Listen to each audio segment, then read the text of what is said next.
तो देखिए एग्जिट कुछ भी आए, सरकार कांग्रेस की बनेगी राजस्थान के अंदर।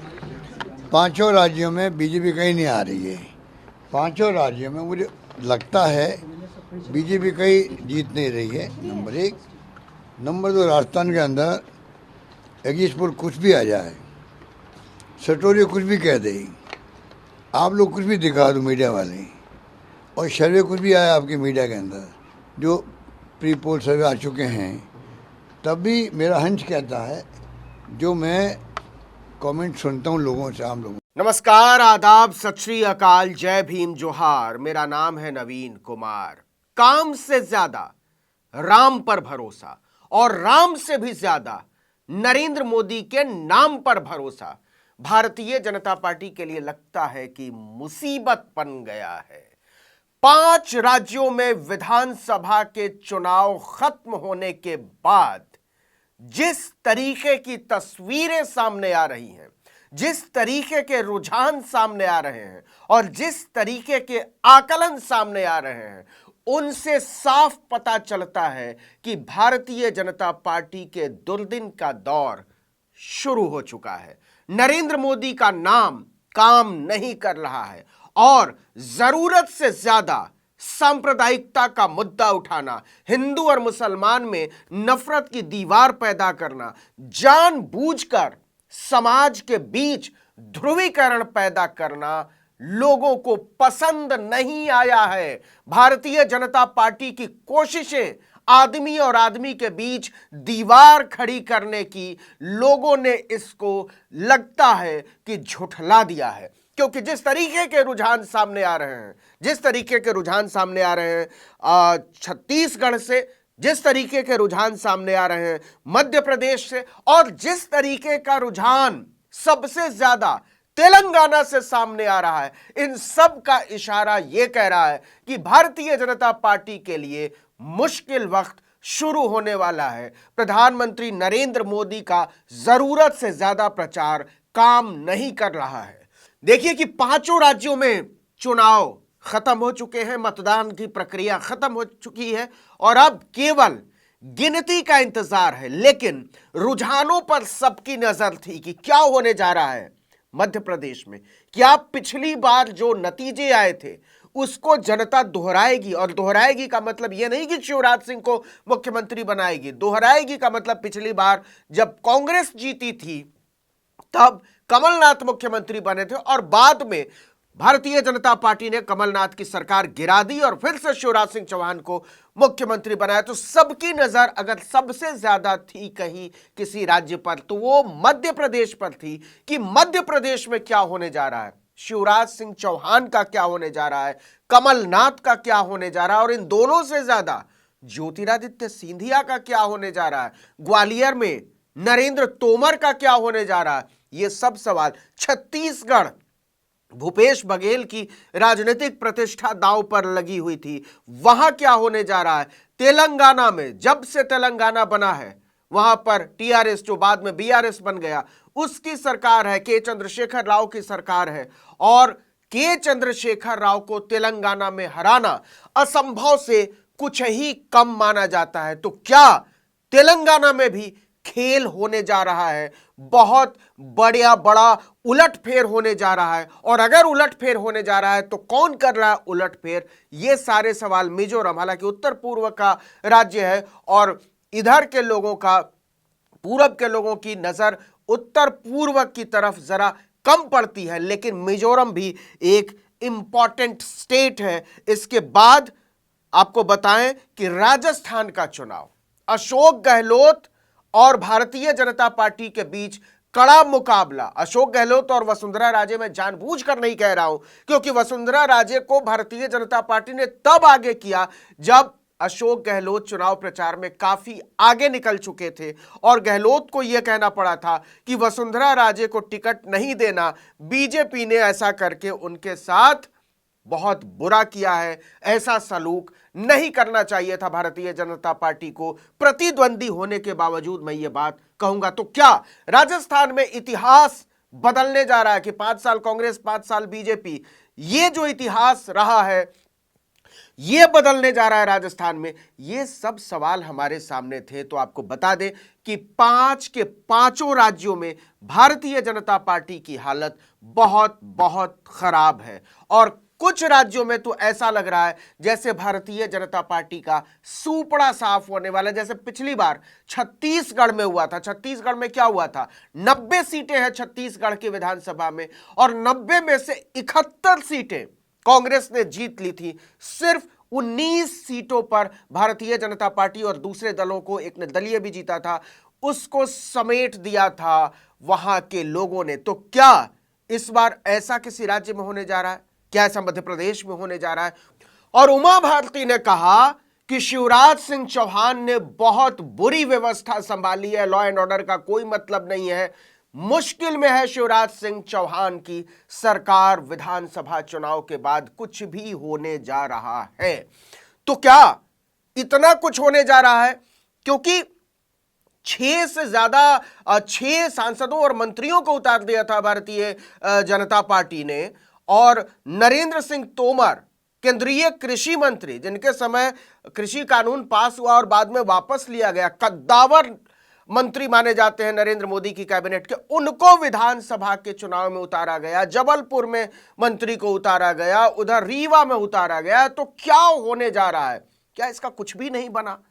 जिस तरीके के रुझान सामने आ रहे हैं उससे साफ पता चलता है कि मध्य प्रदेश में भारतीय जनता पार्टी का बंटाधार हो गया है। लोगों ने सजा दी है भारतीय जनता पार्टी को, नरेंद्र मोदी की सरकार को, उनकी वैचारिकी को, कमलनाथ की सरकार पलटने की, बहुमत को छीनने की, जनमत को बदलने की और उसे अपमानित करने की। जो रुझान सामने आ रहे हैं उससे ऐसा लगता है कि लोगों ने भारतीय जनता पार्टी को सजा दी है इस बात की, और ऐसा लगता है कि शिवराज सिंह चौहान की सरकार, भारतीय जनता पार्टी की सरकार मध्य प्रदेश में नहीं आ रही है। कांग्रेस स्पष्ट बहुमत के साथ मध्य प्रदेश में सरकार बनाने जा रही है। छत्तीसगढ़, एक बात और, मध्य प्रदेश में जो पिछली बार चुनाव हुए थे, 2018 को जो चुनाव हुआ था, उसमें 77% मतदान हुआ था, 77.15%, और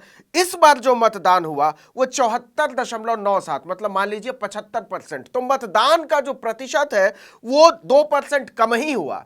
तो आमतौर पर जब मतदान बढ़ता है तब माना जाता है कि सरकार बदल रही है, लेकिन इस बार माना जा रहा है कि भारतीय जनता पार्टी के वोटर वोट देने के लिए बाहर नहीं निकले। और ये एक स्टेट की कहानी नहीं है, ये 5 स्टेट की कहानी है। धीरे धीरे मैं आपको बताऊंगा कि किस तरीके से भारतीय जनता पार्टी का नैरेटिव बदलता चला गया। प्रधानमंत्री नरेंद्र मोदी ने शुरू से और अमित शाह ने मध्य प्रदेश में पूरा कैंपेन जो है वो हिंदुत्व के इर्द गिर्द किया, 5 किलो अनाज के इर्द गिर्द किया और फ्रीबीज, जिसको मुफ्त की रेवड़ी कहते हैं, उसके इर्द गिर्द किया। और ये केवल मध्य प्रदेश की बात नहीं है, आप राजस्थान ले लीजिए, आप छत्तीसगढ़ ले लीजिए, आप तेलंगाना ले लीजिए, आप मिजोरम ले लीजिए, एक बार भी प्रधानमंत्री नरेंद्र मोदी ने, गृह मंत्री अमित शाह ने एक बार भी बेरोजगारी की बात नहीं की। जो युवाओं की इतनी बदतर स्थिति है, जो 2 करोड़ रोजगार हर साल देने के नाम पर भारतीय जनता पार्टी 2014 में सत्ता में आई थी,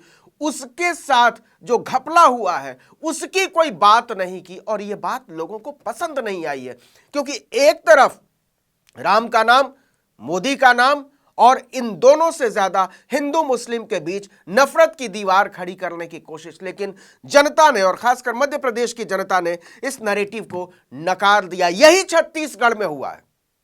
हालांकि आखिर तक चुनाव आते आते जो है वो बहुत क्लोज फाइट में बदलता हुआ नजर आने लगा था। ऐसा लग रहा था कि भारतीय जनता पार्टी बहुत करीब पहुंच गई है मुकाबले में। और अगर हमारे सूत्र बताते हैं कि एक समय तो ऐसा आया जब अमित शाह ने क्लोज डोर मीटिंग में यह कहा कि आप इतनी सीटें केवल ला कर दे दीजिए, मैं आपको सरकार बनाकर दे दूंगा। लेकिन इसकी नौबत आती हुई नजर नहीं आ रही है। छत्तीसगढ़ में कांग्रेस की बढ़त है। भूपेश बघेल जो मुख्यमंत्री हैं वो सबसे लोकप्रिय नेता के तौर पर उभरे। और वैसे भी छत्तीसगढ़ के चुनाव में लोगों का यह कहना था कि हमको विधायकों से तो थोड़ी बहुत दिक्कत है, लेकिन मुख्यमंत्री भूपेश बघेल की लोकप्रियता ने सबको ढांप लिया। उसको बहुत तेजी से बढ़त में बदला और भूपेश बघेल एक बार फिर से छत्तीसगढ़ के सबसे लोकप्रिय नेता के तौर पर उभरे हैं। इसके बाद मिजोरम छोटा स्टेट है, लेकिन वहां अभी भी भारतीय जनता पार्टी की सरकार है मिजो नेशनल फ्रंट के साथ, लेकिन कांग्रेस पार्टी ने वहां अच्छा परफॉर्म किया है। हालांकि एमएनएफ वहां सबसे बड़ा फैक्टर अभी भी है, लेकिन एमएनएफ किसके साथ जाएगा यह चुनाव के बाद बहुत तय होगा। लेकिन जो रुझान बता रहे हैं वो ये बता रहे हैं कि कांग्रेस ने मिजोरम में बढ़त बनाई है, वहां बेहतर प्रदर्शन किया है और वो मेल जोल करके कुछ सहयोगियों को साथ लेकर सरकार बनाने की स्थिति में आ सकती है। इसके बाद आपकी नजर थी राजस्थान में भी उसी तरीके से 75% वोटिंग हुई है। 75% वोटिंग का मतलब यह होता है कि अच्छी वोटिंग। लेकिन जो एक नई चीज राजस्थान में सामने आई थी वो ये आई कि पुरुषों से ज्यादा महिलाओं ने मतदान किया। ये बहुत गौर करने वाली बात है कि पुरुषों से ज्यादा महिलाओं ने मतदान किया और माना यह जाता है कि नरेंद्र मोदी की लोकप्रियता महिलाओं के बीच बहुत ज्यादा है, क्योंकि वो सिलेंडर की बात करते हैं, उज्ज्वला योजना की बात करते हैं, वो अनाज की बात करते हैं, वो खाने पीने की चीजों की बात करते हैं, वो इलाज की बात करते हैं, जिससे लोग जुड़ते हैं आसानी से।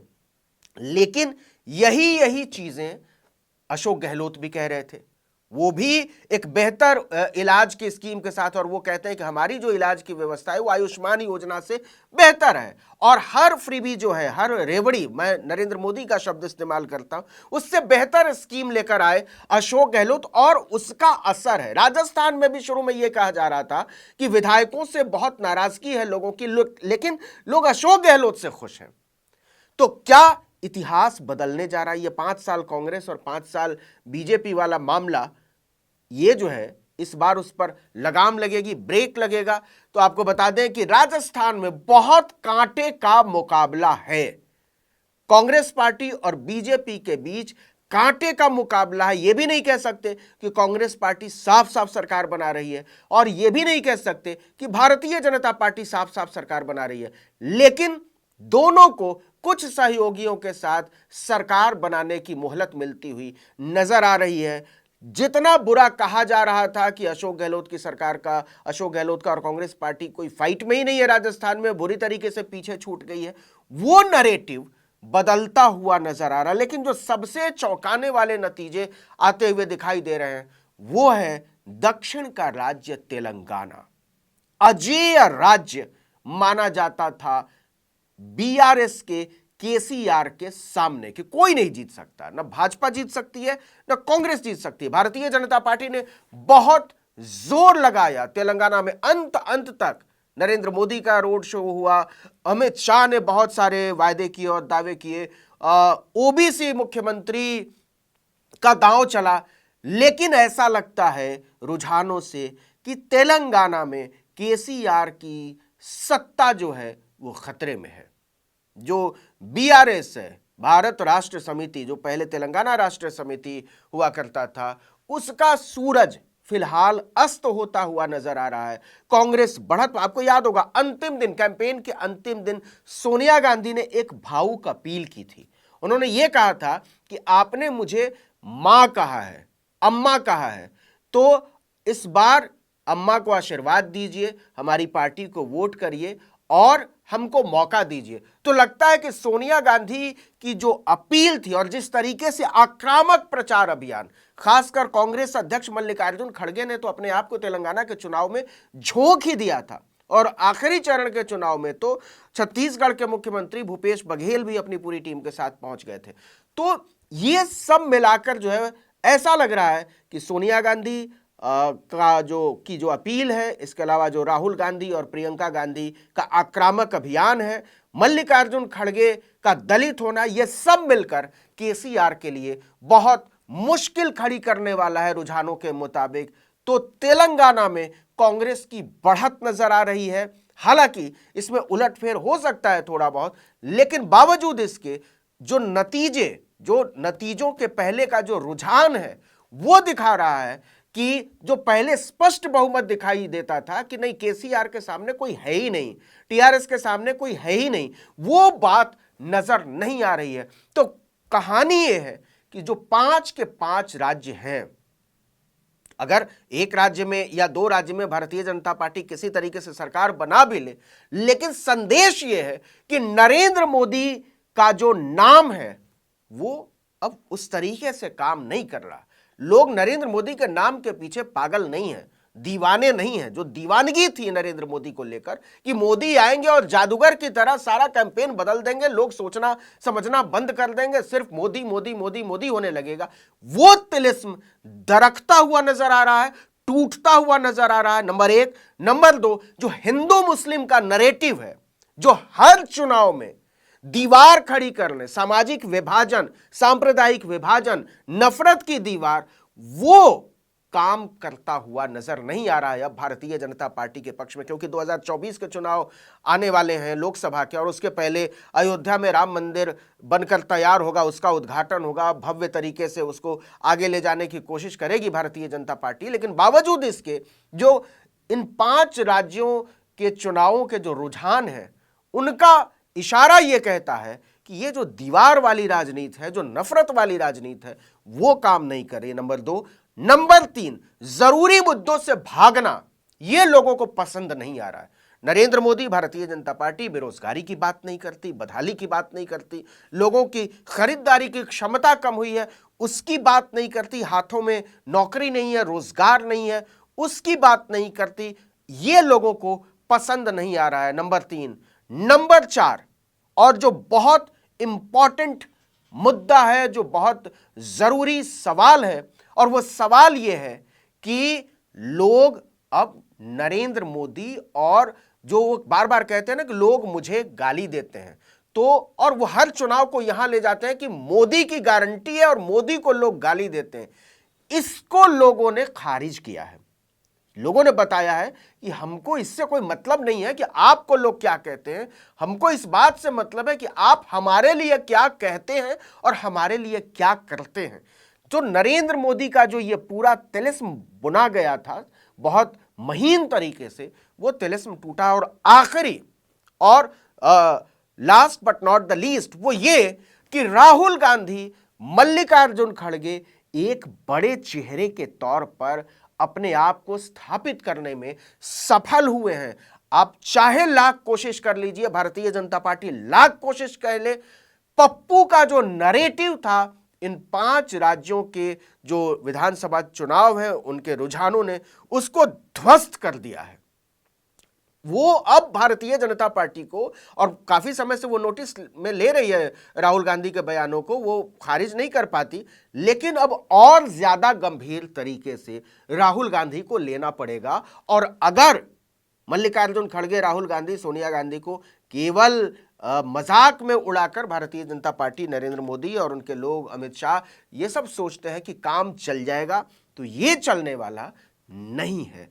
तो कुल मिलाकर कहानी यह है एक लाइन में कि भारतीय जनता पार्टी के लिए इन 5 राज्यों के विधानसभा के चुनावों के जो रुझान हैं वो निराश करने वाले हैं।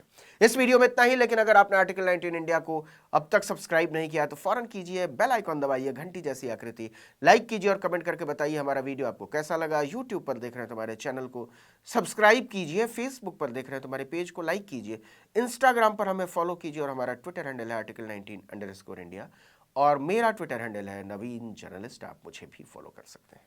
नमस्कार।